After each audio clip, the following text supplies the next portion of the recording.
Online folks? Yes? Yes, okay. Yes. Jeff, you might want to back up. I don't know. I think you gotta go over them again. All right. Do you mind if I take it back? Nope. Okay. Just from number 2 to number 1. Why don't we start with number 1? Okay, yeah, welcome everybody. We'll start by going through Article 1. Again, standing transfer, internal transfer item. So this article adjusts the budget for the known overages at the time of town meeting. As previously discussed, we have one right now, the snow and ice removal overtime. Town's crews were busy. They handled most of the snow and ice incidents. So our overtime costs exceeded the budget. We did not use as much in the contracted services line. So we'll be doing a transfer from one line to another. Again, no net impact on the budget, just a transfer between accounts.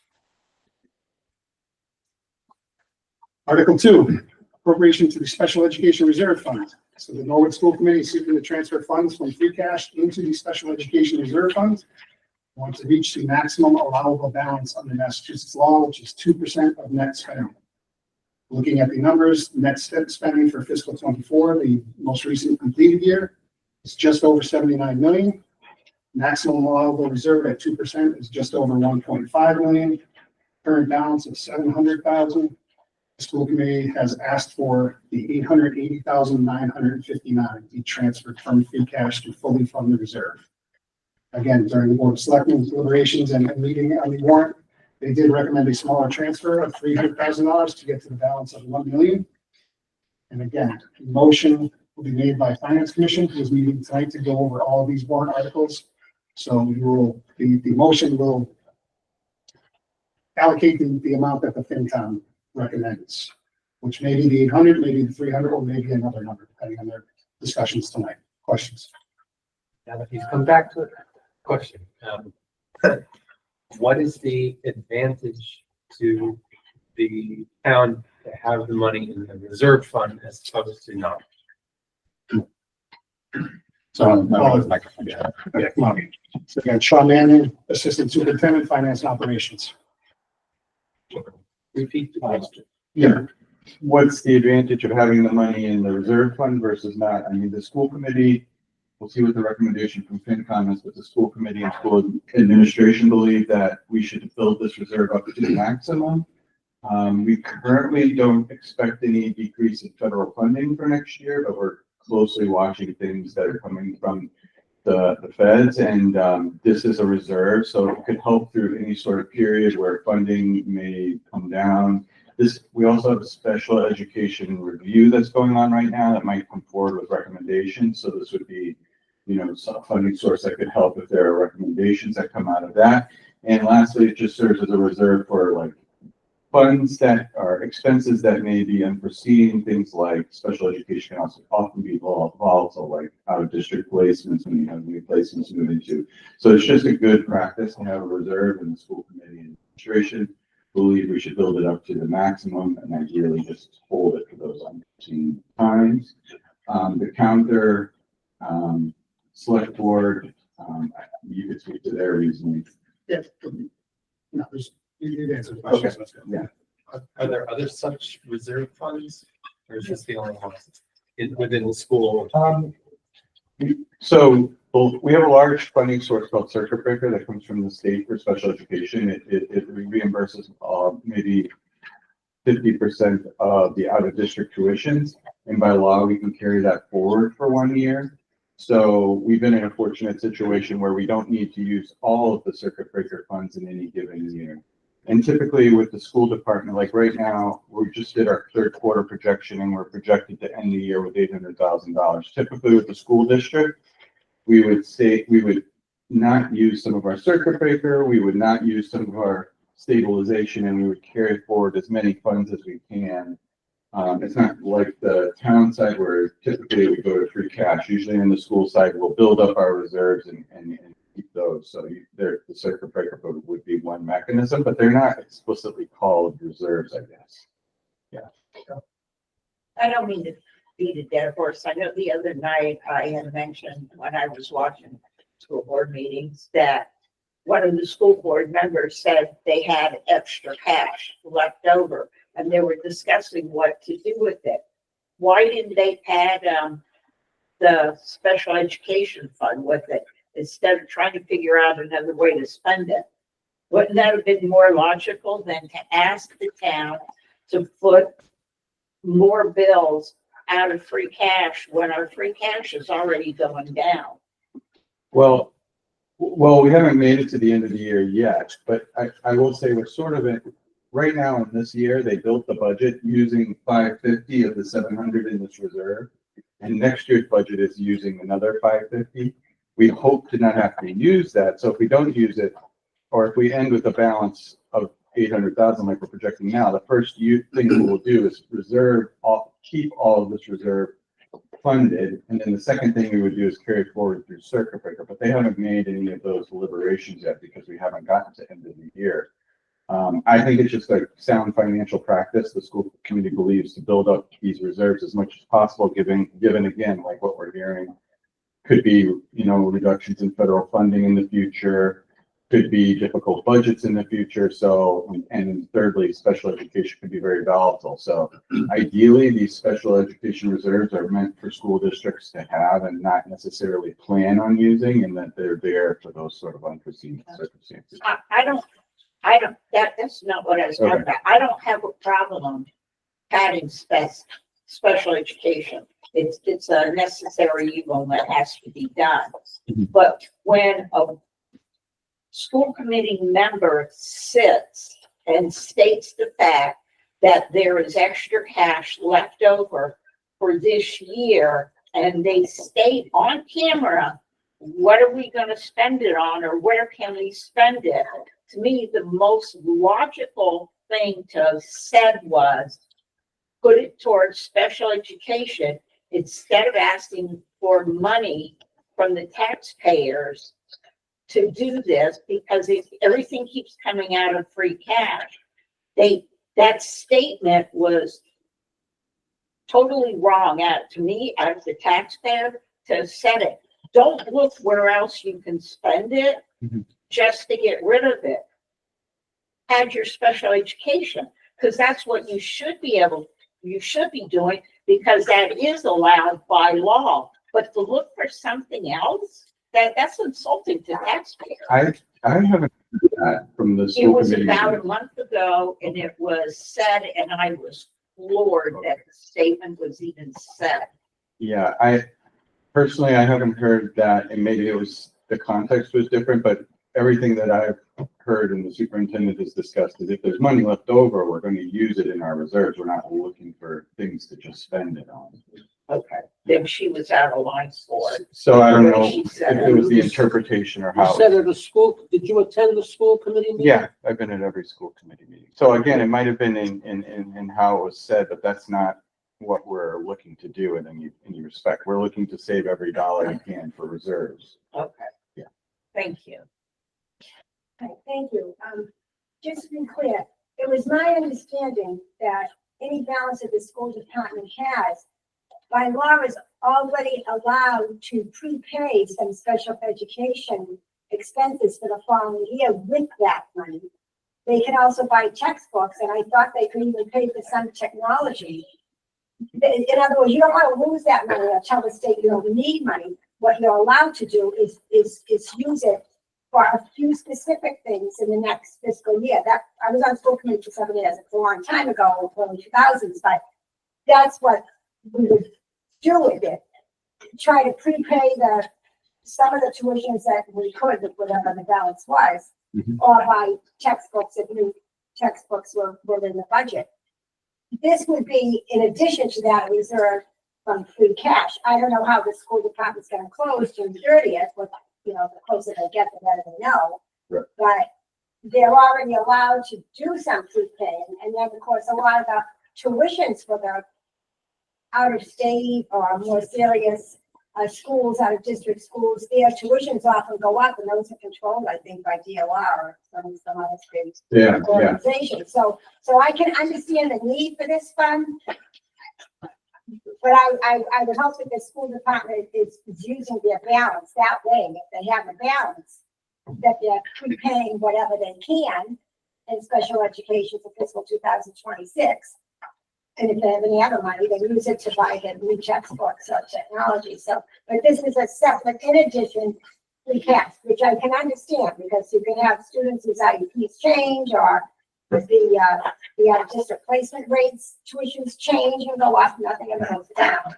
So I can understand the need for it, but to the previous speaker, Cheryl Doyle's point, perhaps it wasn't stated well enough for people to understand what's going on at the department level, but they are they're allowed to use their unexpected balances. Isn't that so true? It is. Yeah, you're exactly correct. There is a few mechanisms that a school can do. So we can prepay our next year's tuitions. We can also, as I mentioned, we can carry forward circuit breaker funds. So current year circuit breaker funds are $4.2 million. So we can carry forward up to $4.2 million.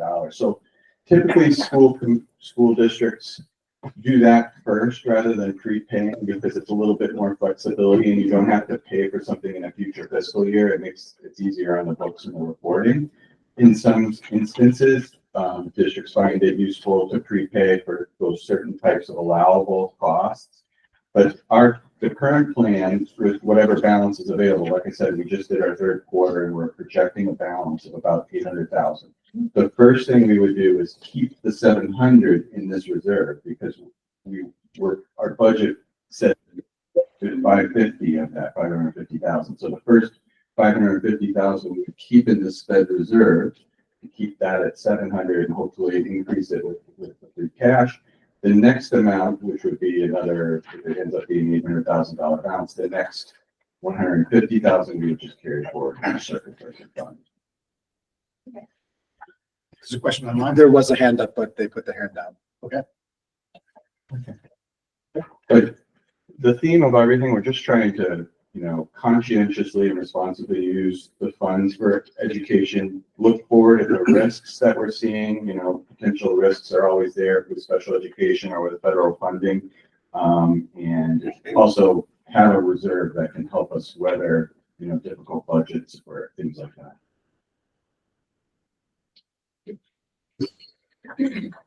Okay, moving on to Article 3, appropriation for schools technology needs. Again, this is an annual warrant article here in Norwood. So we are asking for 70,000 from free cash for school department IT capital needs. The purpose of this is we participate in what's called the E-rate program. It's a federal program that allows for substantial discounts for various technology.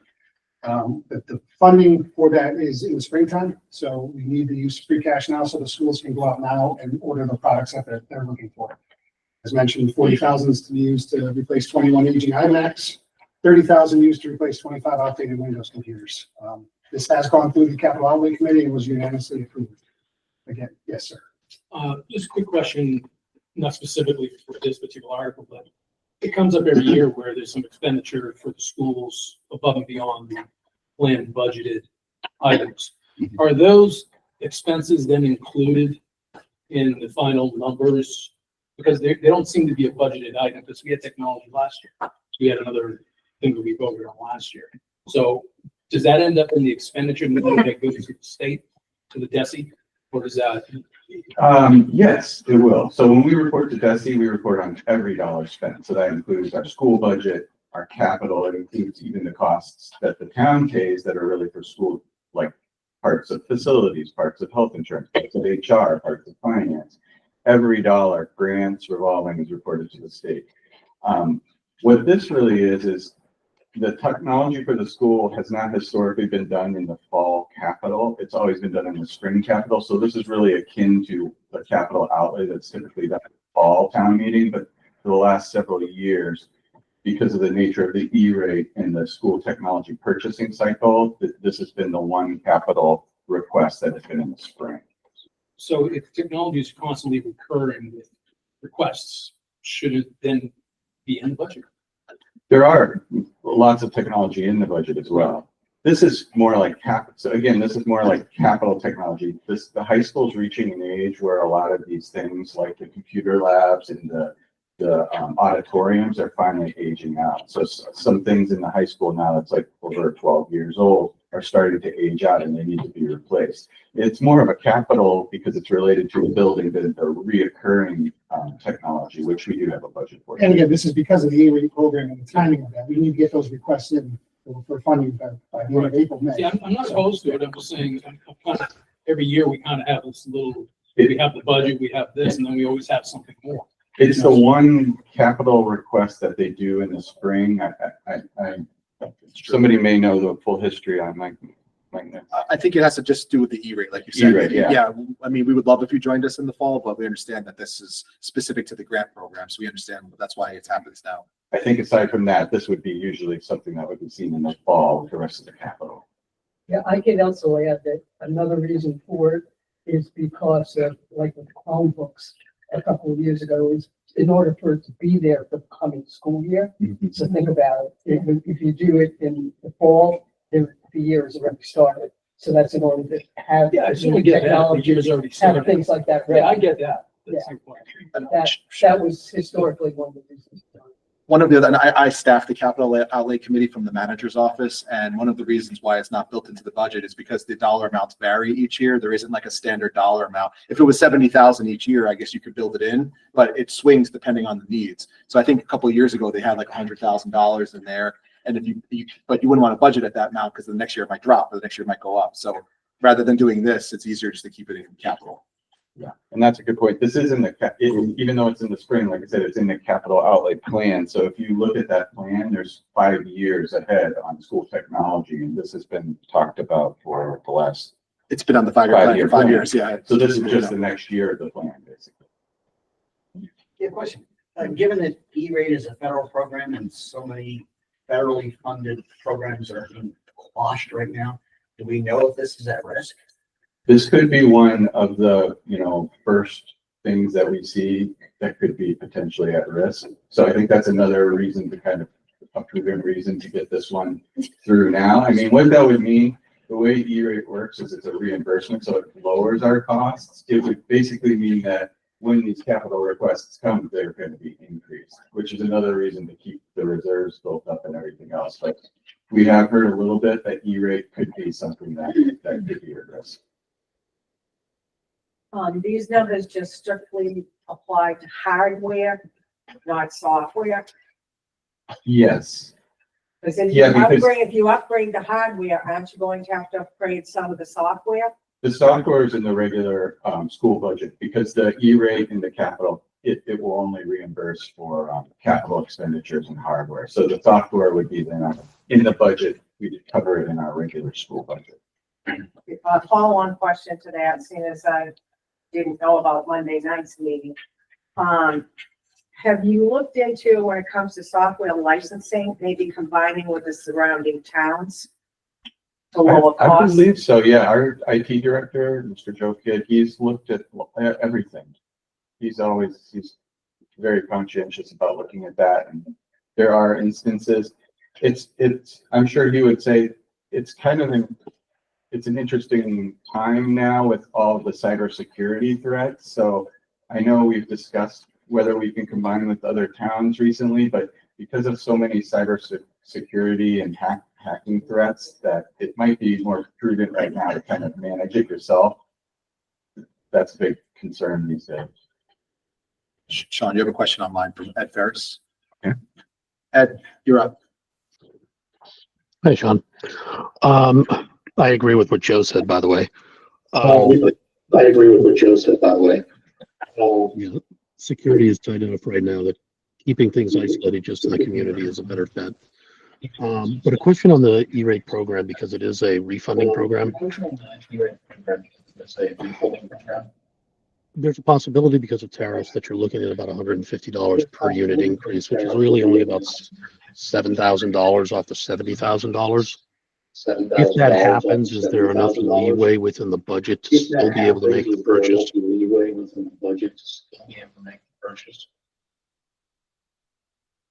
Yeah, I mean, I think so. I think we would have to look at the budget depending on when the purchasing cycle starts. If we find out that some of these funds, I mean, I think if this is voted and we can immediately purchase it, we should be good. But if we need to, we'll have to revisit, our FY26 budget won't go into effect until July, and then we'll have to revisit all the line items and look at them. So if the purchase doesn't take place immediately, then what happens to the funds? If the purchase doesn't take place immediately, what happens to the funds? Well, the warrant articles exist for at least a year, I believe. So I think the plan is to purchase these items immediately once it's approved. E-rate gave us the pricing already, though, right? So Yeah. the pricing is set there, so we will be Yeah. spending this money. It's not on those Exactly. scales. Exactly. Yeah, I think we're pretty confident in E-rate for this cycle and in these two items. I think it would be something it's really on our radar for the future. Okay, thank you. Okay, thank you. When you just said that they've given you the money, do you mean they've approved the money? Because you said it's reimbursement, right? We are submitting the application, yes. So we know what the I'm pricing just is, thinking yes. of what happened to a bunch of the farmers and stuff who, we're doing building and supposed to get reimbursed. A lot of this is billed directly to the supplier. Okay, So good, not at risk for us. good, perfect, thank you. Thank you. Okay, moving on to Article 4, appropriation to Mass Health Medicaid expenditures. So this came about working with Sean, the town, and while we're working through the budget, there was an opportunity to look at our revenue line, Medicaid, Medicaid Mass Health. So right now in our annual budget, we have a $350,000 line that's in there. So the schools perform the services, they bill out, we get the reimbursement from the state. So what the superintendent and assistant superintendent came up with is an idea to fund 3 positions using $300,000 in free cash. And will also allow us to bill for more of the services. So they're taking 2 occupational therapists out of the general budget, and then they're adding 1 board certified behavior analyst. So those 3 positions, the $300,000 will fund their salary and benefits for the year, and we anticipate an increase in that revenue. So again, this is seed money for the first year. We're not going to see the full result in that first year, but we do believe we'll see an increase in revenue and make a determination for fiscal 27 what to do with these positions. Yes. Out of curiosity, by doing it this way, does that save to keep more of the kids in-house instead of sending them out of house for services? I don't know on a case by case basis, but it definitely means we could do more services in-house. I mean, a lot of students that we already educate in-house are getting these services, the OTPT and the BCBA. So I think it would be, if we didn't have these positions, we may be at risk for maybe more students having to get services out of district. I know there are like some kids you absolutely have to send them out of service. Because I don't know if the school still sends some kids down. I think it's in Rhode Island, Hasbro Hospital, because they're equipped to deal with them, and because federal law says every child shall be educated regardless. So that I know, but I was hoping because you're adding this, that it might help some that are not on that higher spectrum of services to stay within our town. I think so. Two of these positions are already in our budget and we're moving them out. So this helps us keep everything in our budget that we already have and keeps 2 staff that we already have. And this is like we mentioned, this is sort of seed money for 1 year so that we can, basically, we're not claiming for all the services that we could claim to get this revenue source.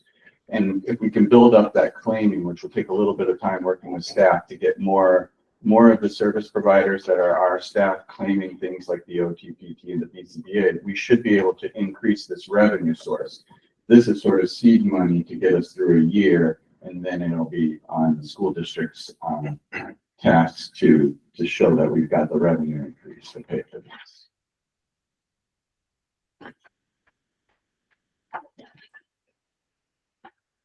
There's a question online. Yeah. Carolyn. Go ahead, Hi, Carolyn.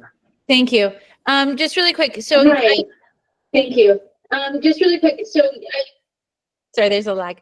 The OTs, sorry, the there's a 2 lag. currently staff, The OTs, the 2 that correct? currently staff. Is that correct?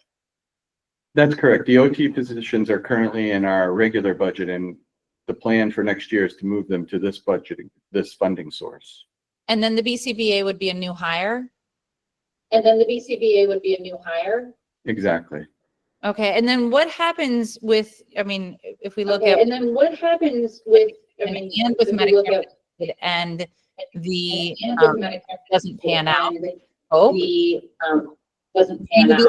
the re-enter positions in the 27, Maybe but The re-enter So that- positions in the 27, but so that.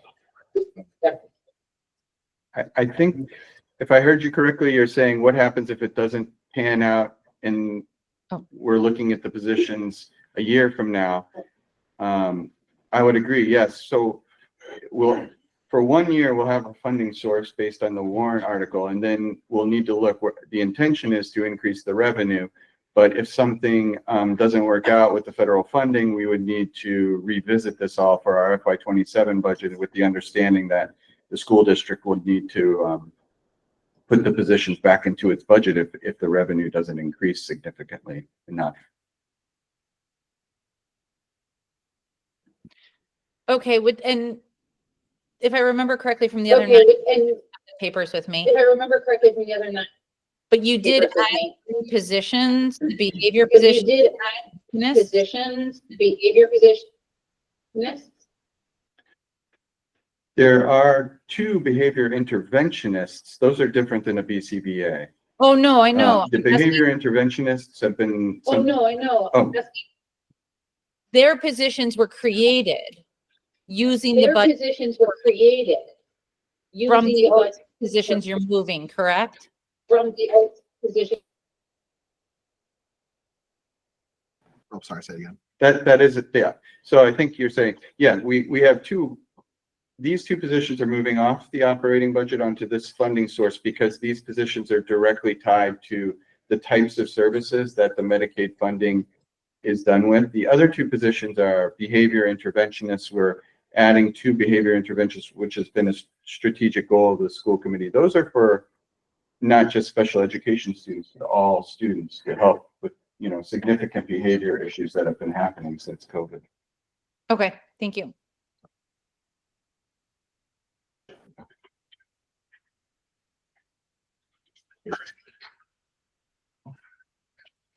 All right, Article 5, again, has to deal with the public schools.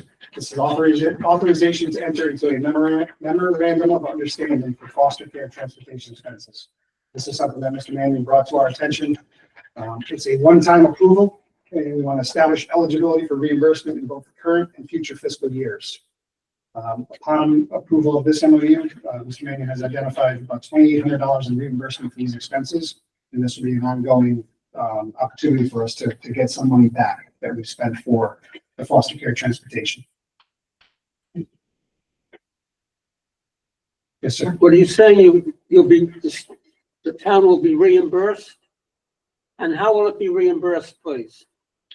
So we've already filed. This is actually, it's lagged. So there's a reimbursement available to us based on FY24. We do our 24 report in the fall, and these are state reimbursement funds that are available to the town for foster care reimbursement. So it could be a situation where there's a student in Norwood, they're placed in foster care in another neighboring town. And they're still allowed to come to the Norwood schools, and we still transport them. They're not really homeless because they're in a home, but they're in a foster home, and it's not really special education. So it doesn't fall under any of the other transportation. And the town needs to approve this MOU one time, and then forever into the future, we can get this. But there's no cost to the town. It's not a huge reimbursement, but the state has told us that we will receive about $2,800. We just need the town to approve this MOU in order to be eligible for this reimbursement. And once we approve it, we can get whatever the reimbursement is in future years as well, without needing further approval in future years. Yes. So the article will be for the town to approve the memorandum of understanding, but there's no money. Exactly. No money. In fact, once we approve it, we'll be eligible to receive those funds. We need town approval. But we need town approval. Just once. Yes. Thank you. Thank you. Article 6, this is the appropriate funding for general government and school integrated hiring system. We are asking for $150,000 to, so try to turn it over to HR, but I don't really want to try to explain this, but I'll do my best and you can jump in. So in 2021, the consolidation of the general government and school department human resources offices has led to increased operational efficiency. To build on this progress, we are asking for additional funding to basically increase the use of the Munis system. Again, that is our major books and records. They do have a system that allows for human resources to integrate data, allows for recruiting, onboarding, and substitute management within the school system. The $150,000 is going to be used for training and temporary consulting support to ensure timely and effective implementation. As anything with Munis, it's a very, very heavy lift to get a lot of these modules in. So it's going to be a lot of staff time, but it's also a lot of consultant time to get us into the right mode and the right way to use that system. Anything else HR would like to? That's a pretty good summary. Okay. It's a one-time bump. This is a one-time cost, yes. And we already have the module, so there'll be no ongoing cost outside of this. Yes, sir. Does it save us anything? So we spent $150,000. And I like the fact of automating substitute teacher callings. I'm aware of that. That's chaos at best. But does it save us anything?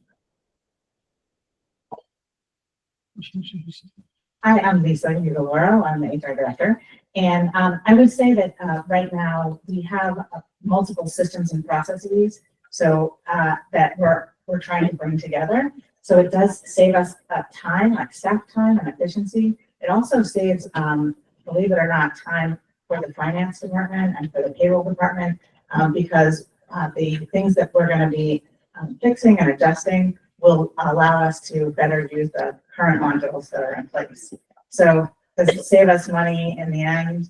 It will save us additional services that we're using to do onboarding and different kinds of recruiting. It will save us a little bit, but the biggest savings is really going to be in efficiency given the number of hirings that we do every year. I appreciate the response. I'm extremely cynical about the comment, automate the hiring process. Just letting you know. I can appreciate that. It is not very automated right now. So just as an example, if you were to apply for a position that came open, you would send an email to the HR department. The HR department would manually take that email and send it off to the hiring managers, and the hiring managers would then manually review all the candidates. And once a decision was made throughout that very manual process, then we have to physically send forms to the person that's coming on board and then data entry that into the system. This would allow us to, right from that first application, have the information put right into the system. So if we decided to hire you, we could just click on a box and then all of your information would go right into the system, which really was, it does work. There are other systems, there are some other software programs that are out there, but we'd rather use Munis since we have it. And everything's kind of integrated. Okay, thank you. The savings is more longer term too. We're not adding bodies going forward. Again, just from my own standpoint, from the accounting office, we had 4 people managing a $200 million operation in terms of books, records, and all that. That's impressive. That's pretty good. Yeah, exactly. So Munis does a lot of that work for us. Okay. So that is the look going forward. Okay, thank you. One question. Right now, you were still manually calling for substitute teachers. You're not using an application like Frontline, like every other school system That that is takes care of this. We are not currently using a substitute gotta be management kidding system. We have 3 people on staff that are doing yeoman's job. Oh, I know. Calling I'm early a in the morning. substitute. Yep, so they actually call people to do that substitute. And besides it being inefficient and challenging for the substitutes, because there are systems out there that allow a substitute teacher to look and say, oh, what are all the openings today? Yep, that's what I do. Norwood is not on there because we don't have that type of system. So we are losing substitutes, which are really at a premium right now. we're not being able to hire the substitute teachers that we need because we don't have this. And pay level could also be impacted. Believe it or not, we've actually done some research on that because we were wondering like what's causing this, and Norwood actually pays pretty well. We've had people say, I would totally have taken the Norwood substitute job over this other job. I just didn't know it was there. And because they, so it's all manual. We have 3 people that make phone calls every day. I can't believe you've been doing that. Is there a question? That was my horror to have read as well, so I was just, that's been clarified. Okay, we have one online from Ed. Go ahead, Ed. I'm gonna, Doc ages. go ahead, Ed. Yeah, hey. Munis is a very large system. It's very expensive. I understand we already have the licensing for the modules, and what you're trying to do is implement them. But every year we're paying more and more for this system, and the more we invest into it, the more we are trapped in its cost structure. So what I'd like to understand is what else was looked at from applications and process before committing to investing in a massive system and implementing more modules. I understand efficiencies, but what you're saying is we're spending money on a big system that costs more every year, and the only thing we're getting out of it is soft costs, inefficiencies, which are hard to determine. Because yes, it'll save you 3 people on the phone, and yes, it will make this process more streamlined because it'll be inside the system. But soft costs can go away the minute Munis decides to make a change, or they become too expensive to maintain. So what else did you look at before committing to this that, now we're paying for an implementation on?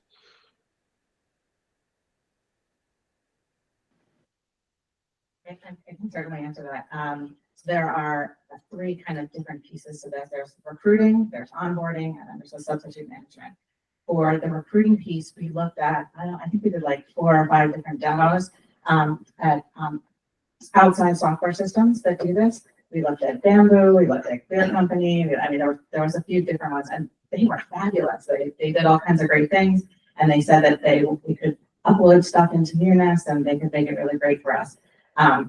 But that would be an ongoing cost every year, right? We would have to pay to keep that software up and running.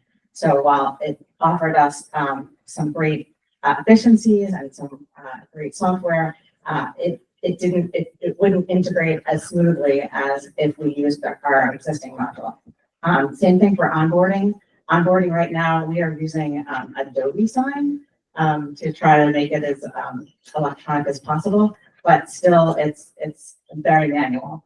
So a lot of the recruiting systems that we look at also do onboarding as well. And then for substitute management, we did look at Frontline. We looked at, 2 or 3 others outside of Frontline. And again, they were all pretty great. They all offered some nice services, but it wasn't fully integrated with Munis. Having Munis do these things for us allows us to have everything kind of fully integrated from step 1. So, There's a text Munis question has from Carolyn. Munis has an open API that you can integrate pretty much anything else into. So we're paying for implementation costs as part of this $150,000. You could have just as easily said this system is much better because the features are better, and we're going to pay for the integration cost at $150,000, and then we're not more heavily embedded it in Munis. That's my thinking on this, and honestly, I'm not sure I gain a lot on this. I tried to make that case too, because these other systems they looked at were so flashy and fancy and really fun to use.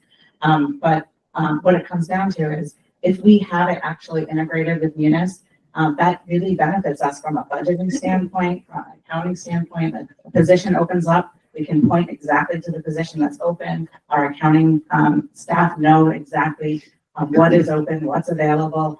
So it actually integrates with some of the other modules in a way that we wouldn't necessarily get with the integrations from flashy systems that we looked at. And again, just to be clear, $150,000 is the estimate of what we think we'll need. We may not need all of that. And if we don't need that, the rest will fall back to free cash. So again, this is our best estimate of what the cost will be. In addition, Ed, to your point, Tyler Technologies, who owns Munis, they have a wonderful business model where they're going around and buying all these small companies as well. So if we do whatever companies we mentioned before, there's a very good chance Tyler Technologies is going to go buy that. And then they're going to convert us and say you have to pay a fee to now do a new implementation to get us to Munis. Right. Well, they're buying all the companies up because they increase their software costs about 5% every year. So they're well above the average. Absolutely, you're absolutely right. You're Yeah, absolutely right. and I understand that. I fully understand it, but API integration would allow for full integration, and you could actually look at something else. It's all I'm suggesting. I don't know one way or another on this. I understand what you're saying. I truly see the value, especially from a process standpoint of how this can streamline a lot of things. I am concerned, though, about the ongoing costs that are going to come with this. And, you know, these are good costs that we're talking about 5 years down the line. So thank you for your time. I appreciate it.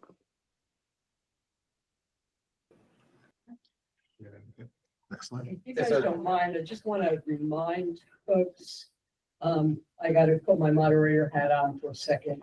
The info session is for questions. It's not to debate the actual article. That is for town meeting floor. So we're being very lenient about that, but really we're asking you to be mindful about not taking positions on things. This is really about questions and information gathering, so you can do what you need to do on town meeting floor. Thank you. I think there was a question. There's a question from Carol, and she asks, is there a benefit to being on the same system as the rest of the town because of the shared costs and full town insurance coverage and benefits, or is this separate from that?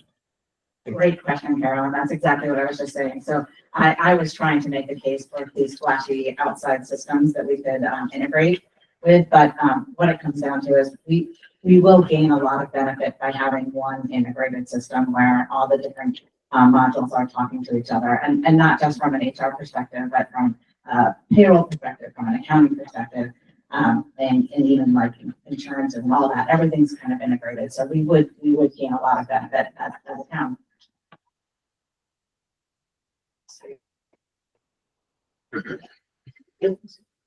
I've moved you forward. Okay. Okay, thank you. Moving on to Article 7. So this is another additional appropriation for water tank design and replacement. Request for an additional $3.7 million in borrowing authorization. So like we described the other night, and then it's been mentioned here before, everything costs more right now. So in November of 2023, this project was approved for $14.1 million. That was the borrowing authorization borrowed through the state revolving fund, which is a 2% interest rate loan. So from November 2023 up until December of last year, process went along. Talked with Mr. Ryan from Public Works between the state revolving fund, the state and some other approvals we needed. We finally got the approval in December, went out to bid in the first quarter of this year, received bids in the $17 million range, 17 to 18. And I think the other one was upwards of $22 million. So as I mentioned, again, I'll plug my disdain for ARPA, for American Rescue Plan, because there are so many uses of that. Water projects are one of them. A lot of communities are doing these that increase the demands, increase the cost for all of this. So what we're asking for is a authorization for $3.7 million. This is not through the state revolving fund. They told us there are no additional funds available right now. So this, when it comes to it, may be a market borrowing. So it will not be at 2%, but it is something we need to get authorization to move forward with the project, sign a contract by June 30th, or the 14 million could be at risk as well. So again, it's not something we like to bring, but it is an increasing cost, and it's something that we kind of have to do. Yes, sir. What's meant by SRF award, please? That's the state revolving fund. So those are the ones that will be providing the $14 million of loans. And again, this is all paid for in the water sewer enterprise fund. This is not a general fund borrowing. It's a town borrowing, but it's paid for from the enterprise fund. Yes, What happens if town meeting goes enough's enough? No. I'm sorry. What happens if town meeting goes enough is enough? No. Ask Mr. Ryan. Hi, Mark Ryan, Director of Public Works, Town Engineer. You put our water system at risk. We have 2 water tanks. One is 85 years old. It's past its life expectancy. The other 65 years old, which is the bigger tank up there, which is very inefficient. It's actually causing issues with water quality. So if we decide not to do any more, then we're putting our system at total risk. The tanks eventually failing, which they will, because at least one of them's gone past its useful life. And the other is the water quality issues are getting worse and worse each year because of that large tank. There's a lot of dead storage in there, and we have to change the configuration of the tanks and put 2 1.5 million gallon tanks up. Do we use the water in the tanks or are they just there for an emergency? We use the water in the tanks. With a bigger tank, about 2/3 of that is not usable because of, usable relative time because of pressures. But we need that. We need those 2 tanks. So so you're talking about replacement, not relining. Correct. We looked at, doing the tanks over, rehabbing them, do that every 20 years. And it was not cost efficient because we'd have to be back within 5 years to replace one and then another 10 years to replace the other. Yes, sir. Is this for 1 tank or 2 tanks, please? 2 tanks. Thank you. Any other questions on the water tank? No, moving on. So Article 8 is a appropriation to compensate the absences reserve fund. And again, this is it's a fund that was established back in 2023. So the town has to pay when an employee separates from service. We have to pay their accrued vacation time and in some instances accrued sick time, depending on the tenure of the employee. So the town was smart to create this fund and fund it. There's about $2.1 million in that fund right now. The overall liability is roughly $4 to $4.5 million. So we're about 50% funded. On an annual basis, it's anywhere from $300,000 to $400,000 in costs. So the goal is to try to put $250,000 from free cash in here. We do have a line item in the general fund budget of $125,000. We'll try to increase that over time to cover the cost of the annual payments. Once we get this, again, this fund is separate. The interest earned in this fund stays in it. So that 2.1 million, earning 4%, we'll earn interest over the year. At some point, you can then say, okay, this is fully funded. We don't need to do this anymore. But as we have free cash, this is a smart investment to make into that liability. Just one thing for an accounting nerd, this is the first year we actually have to report that figure. Before it was an estimate. So now GASB has required that we report the actual liability. So it will be in our financials going forward.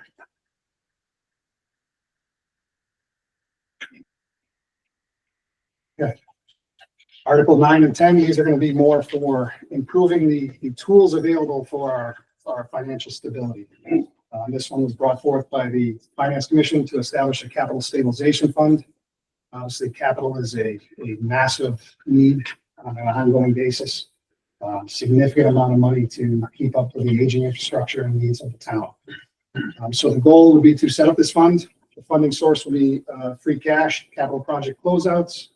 It's managed by the treasurer. Again, if we do fund this and we have money in there, that money, the interest stays in there. So we'll be accruing additional funds available to pay for capital projects. Any appropriation, just to be clear, it has to be done through town meeting with a 2/3 approval. So if this fund has money in it, we can't just go and spend it on a capital project. It has to come through, it'll go through the capital process. Most likely it'll be an event in the fall where we ask to spend any money that may be in that fund.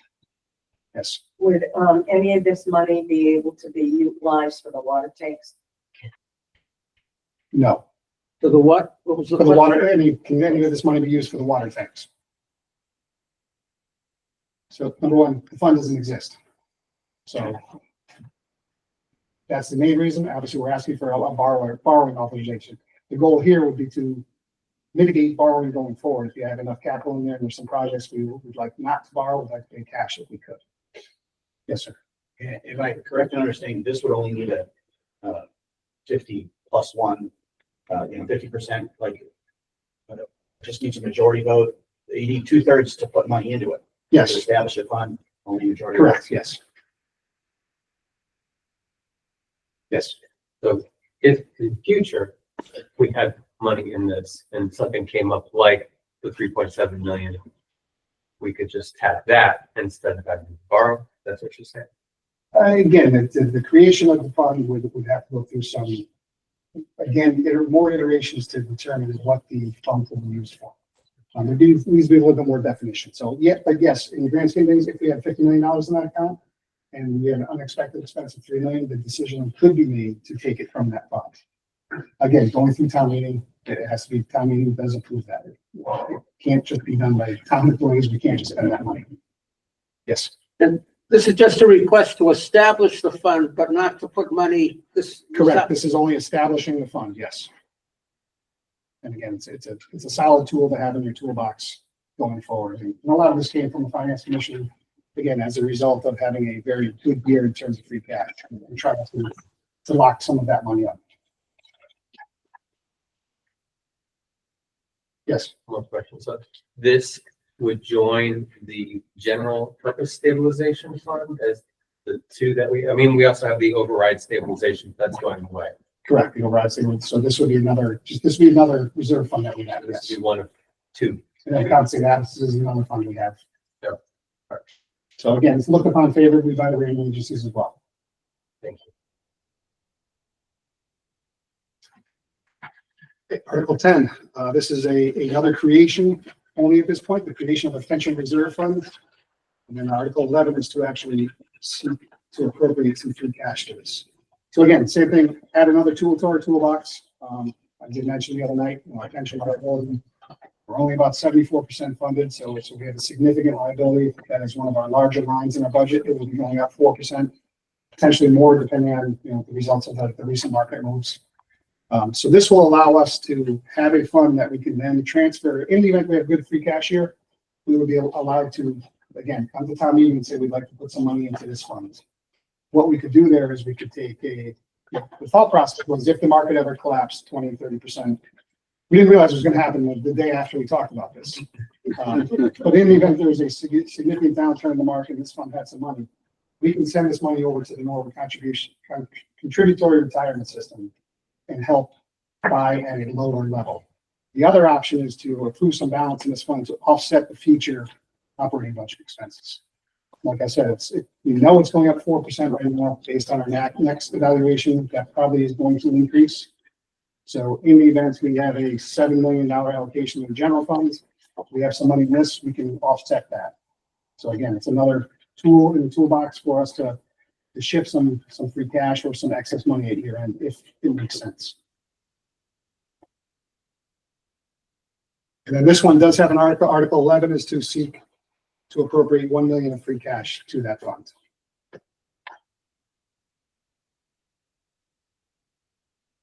Questions on that? And the final article for special town meeting number 1 is unpaid bills. Unfortunately, this is an annual item. Bills do find their ways through the cracks. Maybe they haven't been received or that wasn't paid for. The companies have not come back in a timely manner. By law, we cannot pay these unless we get approval from town meeting. So this is what happens on this one. Okay. And now we will go to the Community Preservation Act articles. Thank you for your time. Thanks.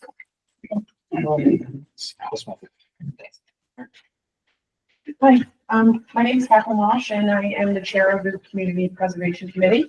And for full disclosure, I'm also the representative on community preservation. And so we've got 9 articles, 2 housekeeping, and then 7 individual projects. So the first one is to allocate the distribution of our CPC funds into our funding buckets. So community housing, historical, open space recreation, unrestricted, and then administrative. Any questions? Thank you. And so the second one is to move the money that was just, or that will be allocated to the administrative fund over into the operating account so that we can spend that money as CPC sees fit. And if there are any excess funds in that, at the end of the year, the money will be returned to that funding bucket. What sheets of these articles? Page 4D. Page 4D. Thank you. You all set? Okay. All right, so I'm going to go ahead and move into the 7 projects that we are moving forward to town meeting this in May. And the first is the Shared Housing Services Organization. And so that is $14,000. And that is for the shared services housing. So that is a group of local towns that the community development folks use. And the current agreement will expire in FY26. So this is the 3rd year of our 3-year commitment to this. Yes, sir? Yes, what does Norwood get out of the shared housing organization? So a lot of it has to do with our housing stock and our low income housing and counting, and also ways to brainstorm about how we can increase that. And so our community development folks rely a lot on this service. And how much of the service does Norwood participate in? So quite frequently, they use a lot of the services. So it's a resource to be able to create housing that's available for seniors, veterans. And so they feel like it's worth a lot. Any other questions? Article 8, which is the Washington Heights roof replacement. And this is coming out of the housing bucket, and it's $300,000. And so the Washington Heights roofs are at their end of life. And currently we have a commitment from the Commonwealth to get a 1-to-1 match. I think there's some real optimism that we could get potentially up to a 2.5-to-1 match. And so if we get the 1-to-1 match, it's estimated that we could replace about 60% of the roof at this housing facility. If we're lucky enough to get the 2.5-1 match, it's likely that we can do close to 100% of the roof there. So it's a really important project. And I think the sentiment is good that we might potentially get the larger match. Well, from the state? Yes. Any other questions? Great. The next one is the Highland Cemetery National Registry nomination. And so there has been significant work previously done on this. And so this $24,000 is going to be consulting services related to us getting this over the finish line. And so this is for the St. Gabriel Chapel and the Highland Cemetery. And so we're optimistic that with this last final ditch effort, we can get this on the National Historic Register. What would be the impact if the cemetery is not on the National Register? $24,000 seems like a lot of money. Actually, that's a great question. Well, I think we want it on the National Historic Register because it protects the development and some of the surrounding stuff. Kristen, do you want to add anything? Sure. So the major benefit, although some people may raise their eyebrows at this, is it does make it eligible. You back in. Yeah, sure. Thanks. So being on the National Register does make you eligible for some grant programs that we're not currently eligible for. That is the major benefit for it. There's also an effort by our Historic Commission to really look at the historic resources in town and get things on the register. There are only 2 properties in Norwood right now on the National Register. This is one that there's been an investment. It's about $10,000 over the course of the last 20 years has been spent on getting this through the registration process.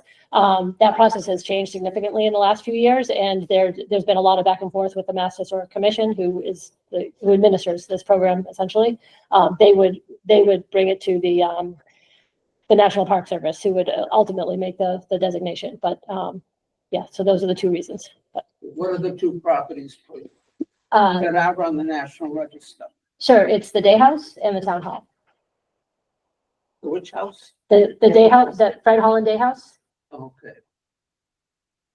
Given that Trump is gutting all of those programs, Okay. do you think you're going to be able to get the reciprocal funding? And if this doesn't work this time, are you going to continue to bring it up to town meeting? So I do think with the $24,000 the answer would be yes, it's eligible for listing, or no, it's not, and that would be the end of the story. It is a very long process. It's going to take at least 2 years. Once a consultant is hired, it is typically a 2-year process to get something listed on the register. So we could be into a different, or close to a different administration at that point. I don't know what the impact on historic resource programs has been. I haven't heard too much from MHC or some of the other organizations that they've been impacted greatly. Brian? And then we'll go to Sharon. I'm curious because I know that once you're on the National Register of Historic Places, my understanding is correct, there are limitations to what kind of changes you can make, what you can do to the structures and so forth. I could see where the chapel at St. Gabriel might make sense, but can you help me understand how the whole Highland Cemetery, I would think that every time you needed to move a grave, move something around, you're restricting that if you're actually on the register for the whole cemetery. So help me understand. So I can jump in here. So initially the application was just for the chapel, and MHC came back and said, no, you have to do the whole cemetery. They would not just do the chapel. It had to be the whole thing. And I'm going to ask Mark if he can maybe speak to any ramifications it would have for cemetery operations if it were on the register. Yeah, it wouldn't affect day-to-day operations one bit. You know, if we needed to move a grave, they're not going to get involved in that kind of work. But, you know, some of the buildings, because we do have 2 other buildings up there. We have the office building, and then we have the garage maintenance, which don't sound very fancy, but they're really nice buildings up there. And, you know, they would have some input on that, but they would also open up those buildings to any funding in the future. If you just did St. Gabriel's, we would just get funding for St. Gabriel's. Just provide funding for the additional buildings up there and maybe some beautification projects, which obviously we have to be approved by them. They're implemented. Day-to-day operations, it's not going to change. Follow-up question. I guess one of my concerns would be is if, for example, if you wanted to expand the building beyond what it's designated as National Historic Register, I know that, you know, even some buildings you're not even allowed to make handicap accessible because of the struggle nature of it. So I'm thinking if you have to expand for some useful reason, a shed, for example, if the whole cemetery is under this, does that impact your ability to develop it for it, you know, to be more useful?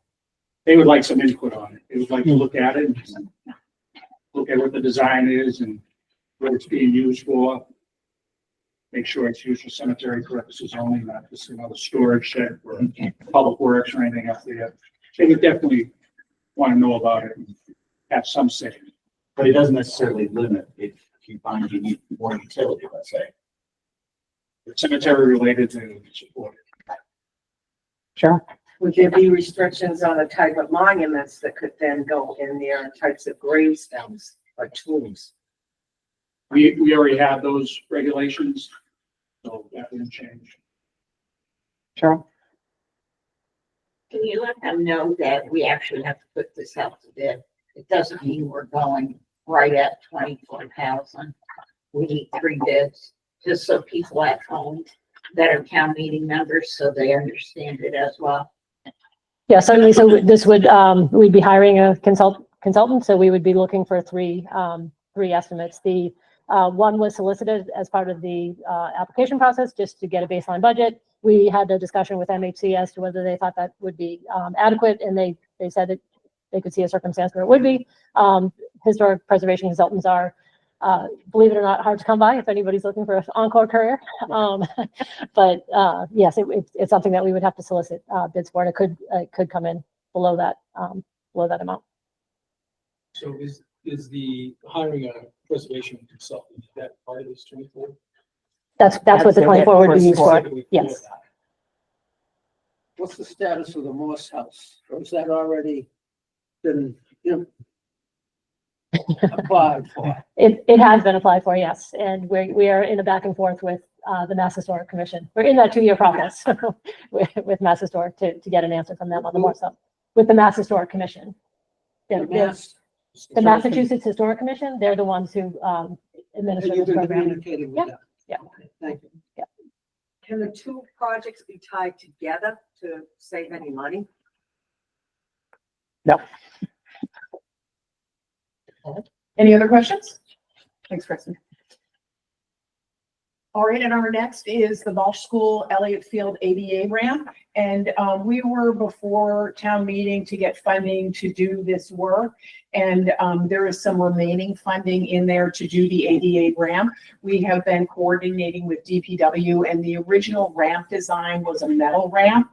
And I think it was determined that in terms of longevity and functionality, we were looking, oh, am I on the one? No, it was a hardscape ramp originally. Okay, it was hardscape, okay. And So the funding was not sufficient. okay, so the funding was not sufficient for the hardscape. So DPW is suggesting that we should do something that provides us with some additional switchback to be able to accommodate the ADA percentage of slope.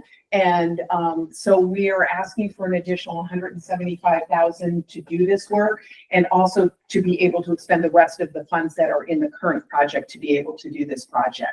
And everybody feels really important that it's important to be able to increase the accessibility to this field, and also create some new connection with the Bernie Cooper Park project. Yes, sir. I went down and looked at that. Has anybody thought of the liability? Because the kids are going to be using that for skateboarding and bicycles and everything. That's a pretty steep incline. I can see some problems down there with that. Yeah, so it is a significant change in elevation. It's not going to be a straight ramp or back, and it's going to go back and forth 3 times. So it's not going to be They'll something. still use it. The skateboard kids will use it for sure. It might be, but the idea is to provide accessibility to people to park up top, to be able to go down to either the softball field or the baseball field, or to the basketball court, or to the playground areas down there. This is the best way to provide that accessibility to these people. Providing a cement concrete with handrails is the way to go with this. That's why the expense is where it's at. We can look at the design. Is there anything that we can put to, kind of discourage it, but you can't put something in the way that's going to affect the accessibility for people, whatever way they're trying to get down there. But what is the total cost? We're anticipating a little over $200,000. Thanks, Tom. Well, the white only 175,000. There's still remaining money in the budget. Is it possible to get pictures of the area where the ramp? There'll be pictures at town meeting, yes. Thank you. Great, thanks. Any other questions? Great, thanks, Mark.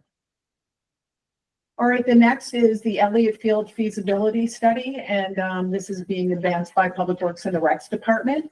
And so Public Works would like us to take a look at reconfiguring the existing baseball and softball fields to improve the playability and also accommodating some additional sports programming. And so this study will look at reprogramming the fields and also increasing walking paths and connecting to the adjacent Cooper Park. What is this under recreation? Public Works and Recreation, yes. As far as CPA, it will be open space and recreation. Thank you. Thank you. Great. Any other questions?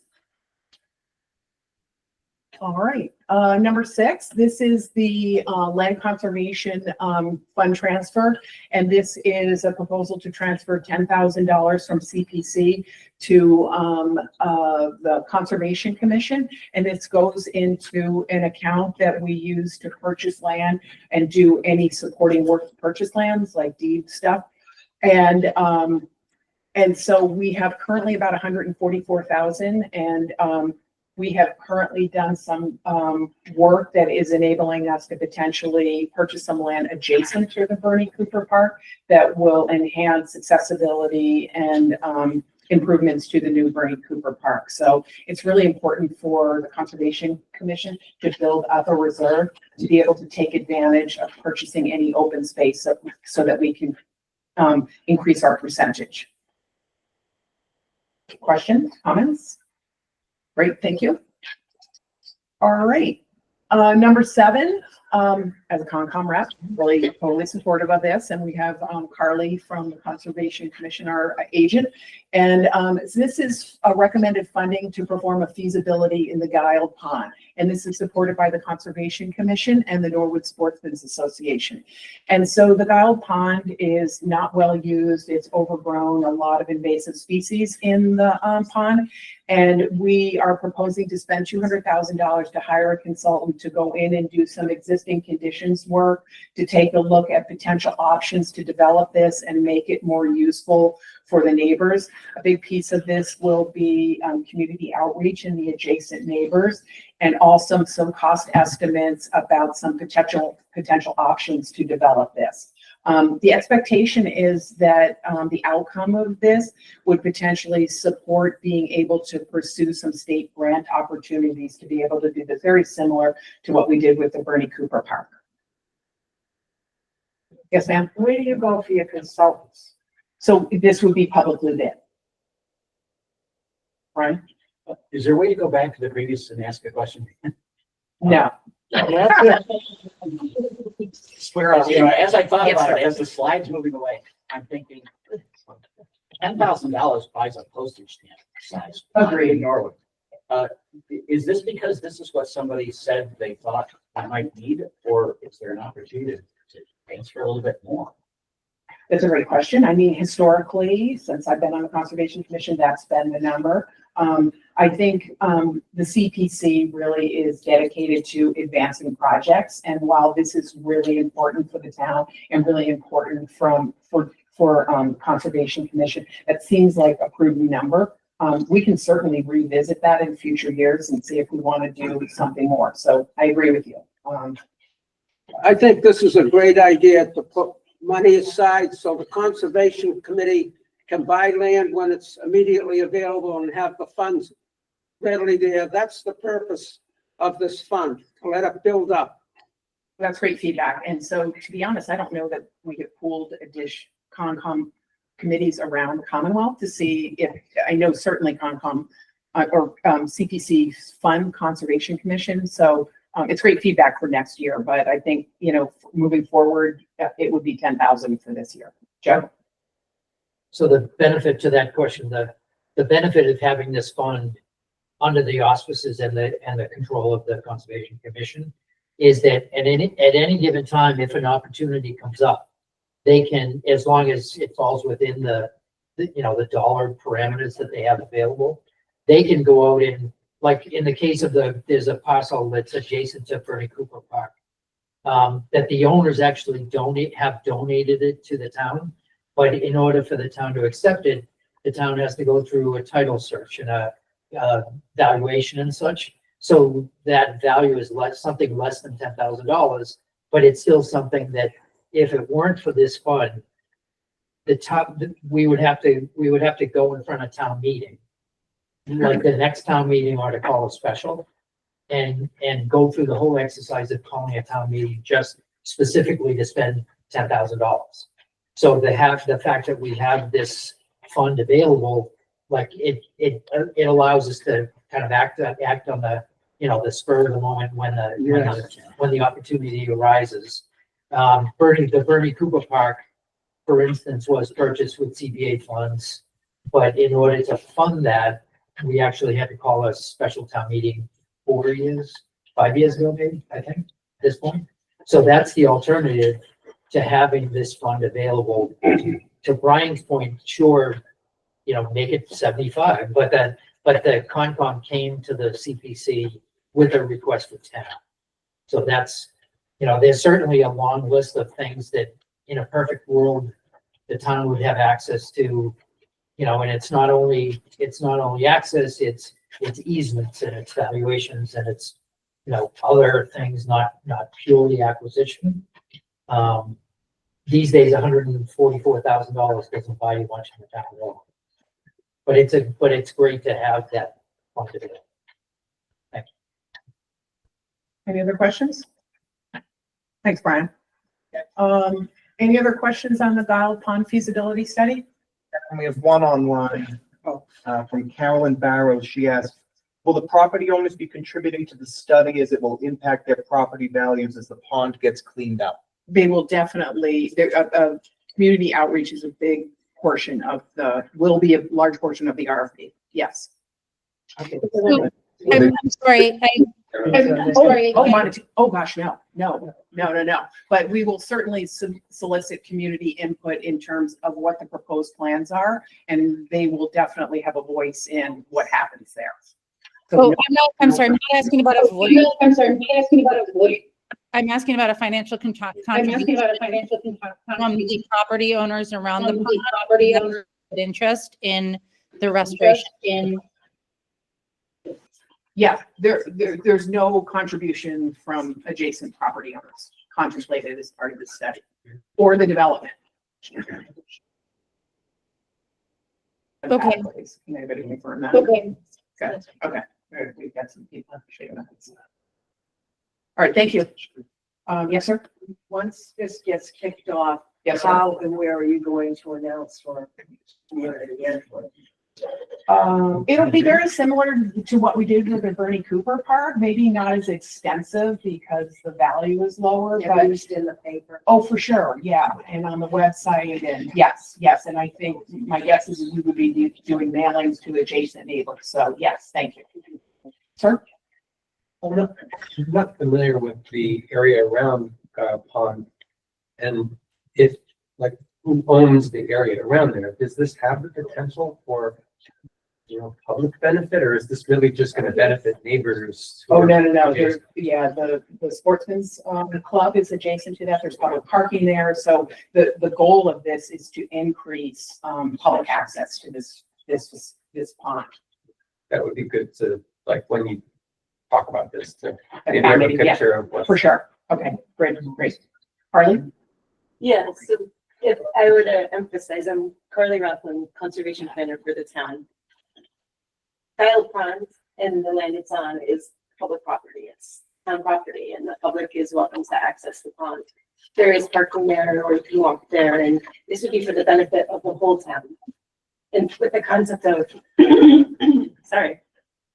better publicizing the fact that this is a town resource, because it's not well known in general.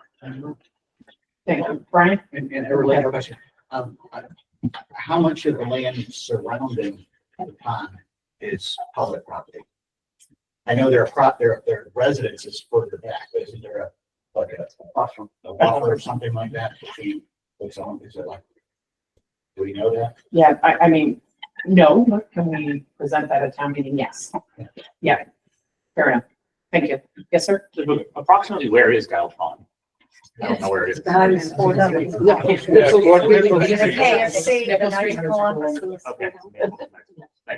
can, if I were to add, it's between Willett Pond and Ellis Pond. So there's like a stream that goes from Willett and then it becomes Guile Pond, and then the stream continues Okay, thanks. to Ellis. They're gonna walk behind Sportsman's Club. Great. Yes, sir, Joe. Just to comment on the access, there is a sign at the Sportsman's Club. It's, even though it's been there, I've gone by it many times, it wasn't that visible to me, I guess. I don't know, it's part of this, are they gonna do anything with the signage? For sure, that'll be a big piece of it. Yeah, I mean, I think, CPC has some members that are very, active in terms of signage, and yes, we would like to advertise it as more of a public resource. So yes, I think that would be a big piece of it. Definitely. Any other questions? I'm really confused about the public parking, because I've actually tried to access the pond before and I've seen no parking signs at the Fisherman's Club. And is there anywhere, I mean, other than the the maybe 15, 20 spots that are there, is there anywhere else for public access to the pond to make this a resource worth investing in for the entire town of Norwood? So that's a really good point, and we are in discussions with the Sportsman Club about making that parking more available for town residents. So that is a big piece of what we're going to be taking a look at. So currently the ask is to spend $200,000 on a feasibility and study restoration plan for a pond that we have no confirmed, consistent access to that we're aware of. Is that correct? Is that correct?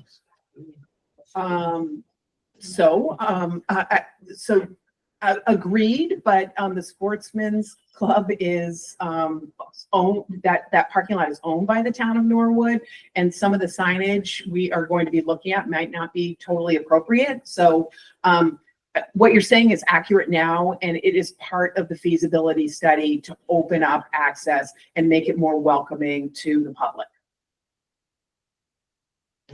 Got another question? Who's gonna maintain it afterwards? That's part of the feasibility study to look at, depending on what the recommended actions are. Excuse me? Is it gonna be thrown back to Public Works? I think some of it might be beyond what Public Works can do, and might be the responsibility of Conservation Commission. So that is all part of the feasibility study. We certainly wouldn't propose something that has huge maintenance obligations that would have the associated costs. So I think that's all part of what we're going to be looking at. Is that accurate, Mark? Yes, it is. Yes, great. Thanks. I think there's a question online. Yeah. Ed, go ahead. Yeah, sorry. Isn't the pond the catch basin from, the overflow from Ellis Pond? Overflow from Ellis Pond, but I wouldn't characterize it as a catch basin. It's a water body. Okay, but isn't it continuously silting because of that? I'm going to ask Carly to weigh in on that. So Ed, the Guile Pond receives water from Willett.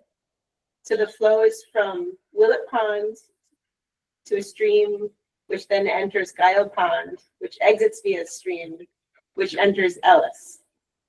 That's the flow. Yes.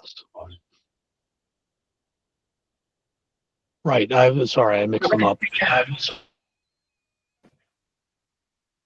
Okay, any other questions? Great, thank you. Okay, I think you're And good. that's it. All All right, right. thank you very much. Appreciate it. Thank you, Stephanie. Oh, yeah, well said. That's okay, yeah, I'll fight. So, thank you, everybody. On behalf of the Office of the General Manager, just want to say thank you to all the town meeting members who've come out over the past couple of nights to join us for these info sessions. And also thank you to all the speakers and staff and volunteers that have graciously spent their time in presenting these articles to everybody so that they can have a better town meeting on May 12th. So see you all on May 12th and have a great evening. Take care. Bye-bye.